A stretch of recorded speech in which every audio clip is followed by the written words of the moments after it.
ma petite histoire. Merci à la dérivée de m'accueillir. Je m'appelle Diane Lou, j'ai 15 ans et je suis élève au gymnase français à Bienne.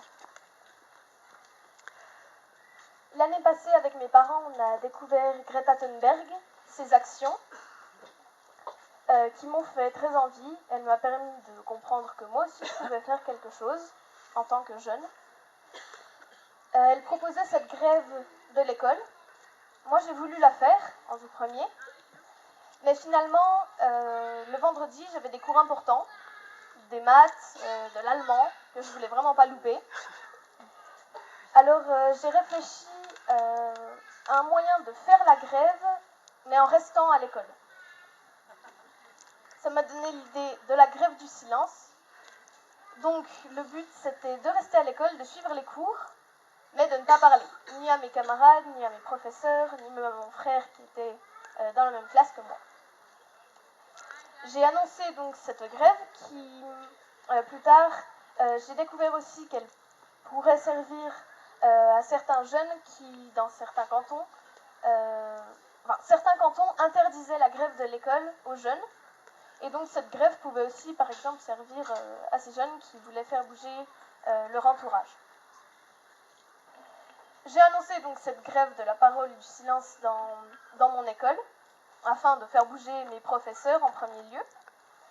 Et ça a très bien fonctionné parce que ça a dérangé quelques-uns de mes professeurs qui ont parlé au directeur. Et mon directeur m'a appelé l'après-midi pour que je prenne la parole, finalement, au lieu de faire la grève de la parole, et que j'explique devant toute mon école mes idées et mes projets pour le climat. Donc le lendemain, je suis allée, j'ai eu une journée pour me préparer. C'est bien allé, j'avais un peu trac, un peu comme ce soir, mais finalement, vous voyez, ça va. Donc j'ai présenté à tous mes camarades mes projets, 5 projets. Une exposition menée par mon frère, une exposition sur le climat qui a été présentée aux parents à la fin de l'année.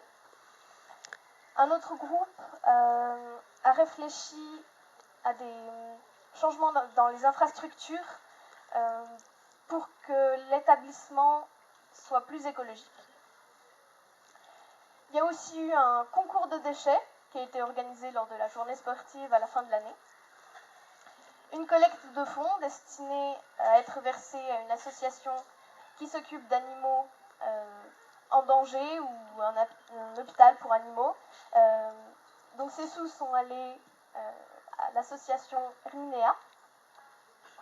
C'est un hôpital pour animaux. Et pour finir, on a aussi écrit une lettre ouverte au Conseil fédéral qui a été publiée dans Le Temps. Donc dans mon école, il y avait 150 élèves et dans ces projets, environ 50 personnes se sont réunies. Donc j'étais assez contente. Dans la demande faite au Conseil fédéral, on demandait plusieurs choses, notamment des cours d'écologie, un investissement dans des énergies propres et privilégier les circuits courts, l'économie locale. On a reçu une réponse, j'étais contente. Par contre, cette réponse était un peu fournie de bonnes intentions. Allez-y, continuez, c'est bien, oui, on sait tout ça, par contre, ça pose plusieurs problèmes. Et au final, il n'y avait pas vraiment d'action concrète. On ne voyait pas qu'ils étaient motivés, mais voilà, pas d'action concrète. Donc ça, c'était un petit peu décevant. Mais j'ai quelques projets pour mon avenir proche. Donc cette grève du silence a fait bouger dans mon école, mais m'a fait aussi connaître dans les médias. Ça a premièrement rappelé la crise, c'était un de mes objectifs. Ça m'a fait rencontrer des gens, par exemple l'association Little Citizens for Climate. Ça, c'est une association qui regroupe des jeunes, des scientifiques, pour qu'il y ait des discussions et encourager les jeunes dans leurs projets climatiques. Donc voilà, j'ai connu cette association et je continue. avec elle. Ça m'a fait connaître des gens qui m'ont écrit et qui m'ont donné un soutien financier, notamment pour mon association, dont je vais vous parler un peu plus tard. Madame Severn m'a écrit, et Laurent Dubois de l'Université de Genève m'a aussi contacté pour me proposer de créer mon association.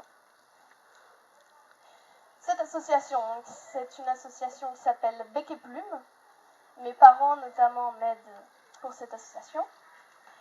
Et le but, c'est qu'on puisse informer les jeunes ou les écoles, leur faire comprendre qu'ils peuvent faire eux aussi quelque chose, comme moi par exemple, comme Greta, leur faire des projets concrets, donc les motiver. Et ensuite, quand ils sont motivés, qu'ils ont envie de faire quelque chose, qu'ils voient qu'ils ne sont pas tout seuls, les faire agir.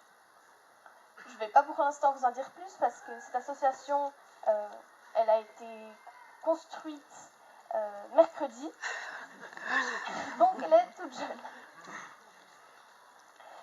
Voilà, donc encore un dernier message, c'est écouter les scientifiques.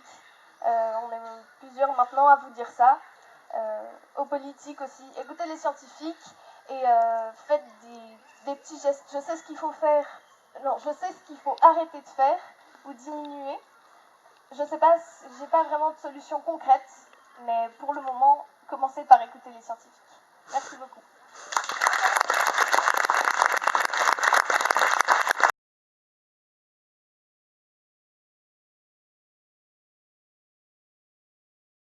Oui, c'est bien, les médias, c'est un progrès, donc c'est bien de les utiliser, on a le droit. Là, il y a juste une surconsommation, des messages, des petits emojis à tout bout de champ, des coucou, est-ce que tu vas bien alors qu'on est dans la même maison.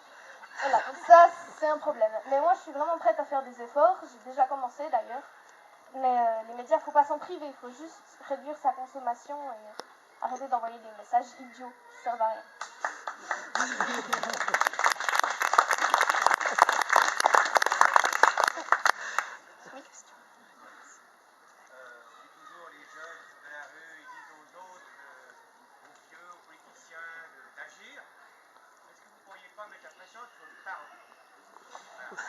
Alors là,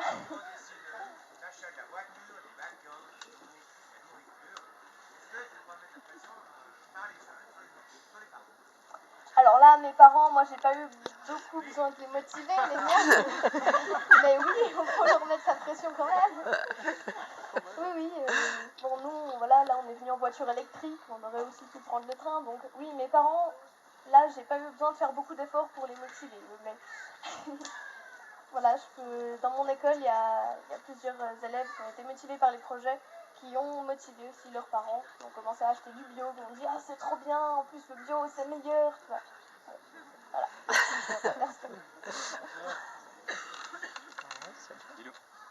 Je dois dire que les parents, depuis que leur fille est végétarienne, mangent beaucoup moins de viande.